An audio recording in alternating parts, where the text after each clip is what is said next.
Setelah itu ada sosok makhluk berupa ular yang kemudian membujuk Hawa. Ular tersebut memakan buah terlarang itu dan menyatakan kepada Adam dan Hawa, jika mereka memakan buah terlarang itu mereka akan mengetahui apa saja yang baik dan apa-apa yang buruk, sebagaimana yang diketahui Tuhan. Assalamualaikum warahmatullahi wabarakatuh. Alhamdulillah, kabar baik menyertai kami, untuk hadir dengan video terbaru. Pada video kali ini, kami akan menyajikan informasi lanjutan dari video yang tayang sebelumnya yang berjudul, Detik-detik terusirnya iblis dari surga, menurut versi 3 agama. Adapun video yang akan kami sajikan pada kesempatan kali ini, akan menyajikan tentang sesuatu yang sangat menarik untuk disimak, terkait dengan keyakinan tentang apa yang disebut dengan, dosa asal manusia. Sebelum mengulas tentang dosa asal manusia tersebut, perlu kami sampaikan pada kesempatan ini bahwa, tayangan ini tidak dimaksudkan untuk membanding-bandingkan, atau bahkan membenarkan salah satu keyakinan secara sepihak dan menyalahkan keyakinan yang lain. Namun semata-mata bertujuan menambah wawasan tentang keyakinan, yang bersumber dari agama yang turun dari langit, yaitu agama Ibrahimiyah. Keyakinan tentang dosa asal ini, muncul di kalangan orang-orang sebelum datangnya Islam. Di antaranya keyakinan di kalangan orang-orang Yahudi dan Kristen, sebagai agama samawi yang turun mendahului Islam. Awal mulanya muncul keyakinan ini adalah terkait dengan telah diciptakannya Hawa sebagai pendamping Adam. Sebagaimana tercantum di dalam kitab Kejadian 2, ayat 21-24 dan Kejadian 3, ayat 20. Yang menyebutkan bahwa, Hawa diciptakan dari tulang rusuk Adam.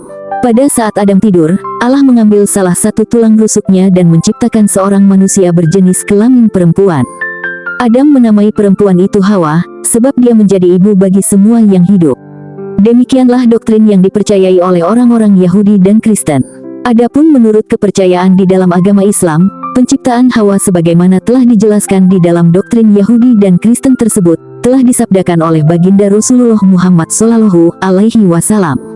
Beliau bersabda, "Bersikaplah yang baik kepada wanita, karena wanita diciptakan dari tulang rusuk, dan tulang rusuk yang paling bengkok adalah bagian paling atas." Hadis riwayat Bukhari nomor 3331 dan riwayat Muslim nomor 1468. Apa yang disabdakan oleh Rasulullah tersebut, merupakan penjelasan dari firman Allah Subhanahu wa Ta'ala, yang termaktub di dalam Al-Quran. Allah berfirman, "Hai sekalian manusia, bertakwalah kepada Tuhanmu yang telah menciptakan kamu dari seorang diri, dan daripadanya Allah menciptakan istrinya." Quran Surat An-Nisa ayat 1. Para ulama tafsir, diantaranya Syekh Ibnu Katsir, telah menjelaskan lebih terperinci lagi. Beliau mengatakan bahwa, Siti Hawa alaihissalam diciptakan oleh Allah dari tulang rusuk sebelah kiri bagian belakang Adam alaihissalam, ketika Adam sedang tidur.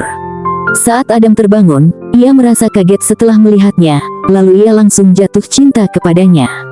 Begitu pula sebaliknya, Siti Hawa jatuh cinta kepada Adam. Dengan diciptakan Hawa sebagai pasangan, maka lengkap kenikmatan hidup yang dianugerahkan oleh Allah Subhanahu wa Ta'ala kepada Adam. Lebih lanjut, para ulama tafsir memerinci bahwa, peristiwa diciptakannya Hawa sebagai pasangan Adam tersebut, terjadi ketika Adam bersama para malaikat dan jin di dalam surga. Tepatnya sebelum jin menolak bersujud kepada Adam sehingga dijuluki sebagai iblis oleh Allah Subhanahu wa Ta'ala. Sahabat DIC rahimakumullah. Sekarang mari kita lanjutkan penuturan kisah Adam dan Hawa versi Alkitab. Setelah Tuhan Allah menciptakan Hawa sebagai pasangan Adam, Tuhan memberikan tempat tinggal kepada Adam dan Hawa di Taman Eden. Di dalam Taman Eden tersebut, Adam dan Hawa diberikan kebebasan dapat memakan buah dari pohon mana saja, tetapi Tuhan melarang mereka memakan buah dari salah satu pohon. Lebih lanjut, Alkitab mengisahkan, setelah itu ada sosok makhluk berupa ular yang kemudian membujuk Hawa. Ular tersebut memakan buah terlarang itu dan menyatakan kepada Adam dan Hawa, jika mereka memakan buah terlarang itu mereka akan mengetahui apa saja yang baik dan apa-apa yang buruk, sebagaimana yang diketahui Tuhan. Demikianlah bujuk ular tersebut. Ternyata, Hawa kemudian terbujuk akan perkataan ular itu, karena tertarik melihat cantik dan menariknya buah tersebut. Akhirnya Hawa memetik beberapa buah itu dan memberikan sebagiannya ke Adam dan mereka berdua pun memakannya bersama. Setelah memakannya, mereka kaget karena menyadari bahwa diri mereka ternyata telanjang bulat. Disebabkan mereka merasa malu akan hal tersebut, akibatnya mereka memetik daun-daun dari pohon ara yang berada di Taman Eden, dan digunakan sebagai pakaian. Dengan memakan buah yang sebenarnya hal yang dilarang Allah, maka Adam dan Hawa melakukan pelanggaran. Oleh karenanya, Tuhan Allah bertanya kepada keduanya melalui dialog yang panjang, yang akhirnya Adam dan Hawa mengakui kesalahan dan dosa yang telah diperbuatnya. Mereka menyampaikan kepada Tuhan bahwa apa yang mereka lakukan bukanlah disengaja melainkan karena dirinya telah dibujuk dan ditipu oleh ular. Rentetan kisah ini termaktub di dalam kitab Kejadian 3 ayat 1-6. Itulah rentetan kisah Adam dan Hawa memakan buah terlarang yang ada di Taman Eden di dalam doktrin Yahudi. Pada versi Kristen, ular tersebut kemudian dianggap sebagai setan.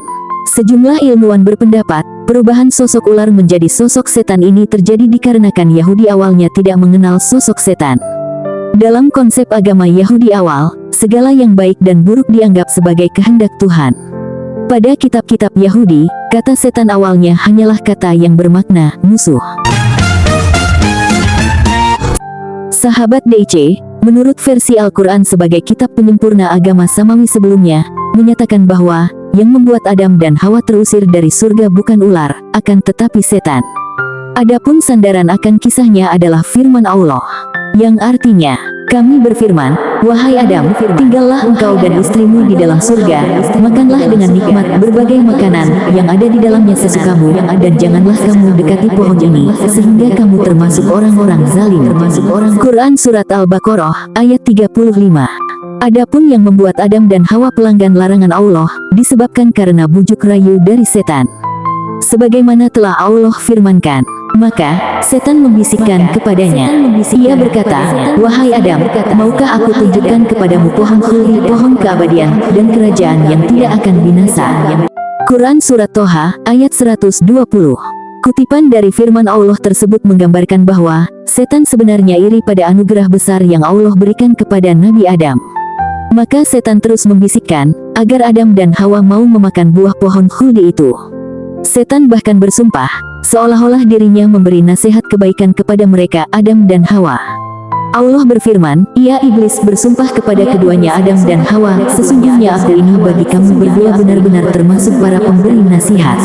Quran Surat Al-A'raf ayat 21. Setan terus menghasut mereka berdua untuk memakan buah khuldi, yang dalam bahasa Arab artinya buah keabadian. Setan mengklaim, apabila Adam dan Hawa mau memakan buah khuldi tersebut, maka akan menjadikan mereka seperti malaikat dan abadi. Akhirnya setan pun berhasil menjerumuskan Adam dan Hawa dengan memakan buah larangan Allah tersebut. Hal ini juga telah difirmankan oleh Allah Subhanahu wa Ta'ala. Lalu, setan menggelincirkan keduanya dari surga, sehingga keduanya dikeluarkan dari segala kenikmatan di surga. Kami berfirman, turunlah kamu, sebagian kamu menjadi musuh bagi yang lain serta bagi kamu ada tempat tinggal dan kesenangan di bumi sampai waktu yang ditentukan. Quran Surat Al-Baqarah ayat 36. Sahabat DC, sekarang bagaimana hubungan kisah Adam dan Hawa di dalam surga tersebut dengan dosa asal atau dosa turunan? Baik di dalam perjanjian lama dan perjanjian baru yang sering membicarakan dosa dalam diri manusia. Dosa asal atau dosa turunan leluhur ini termuat secara terselubung di dalam kalimat-kalimat perjanjian lama.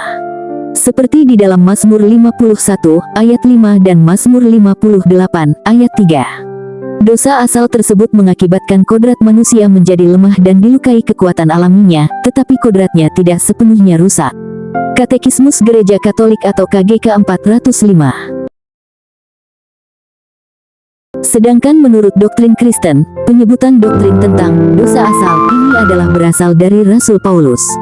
Sebagaimana disebutkan pada ajaran Rasul Paulus yang termaktub di dalam Roma, pasal 5, ayat 12-21 dan 1 Korintus pasal 15, ayat 22.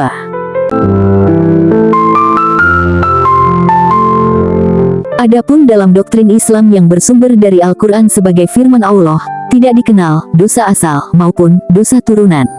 Walaupun di dalam Al-Quran juga telah disebutkan tentang adanya pelanggaran yang dilakukan oleh Adam dan Hawa ketika berada di dalam surga, dan menyebabkan Adam dan Hawa berdosa. Namun dosa tersebut adalah merupakan akibat kezaliman yang dilakukan oleh keduanya, dan tidak diwariskan atau diturunkan kepada anak cucunya sampai manusia modern sekarang ini.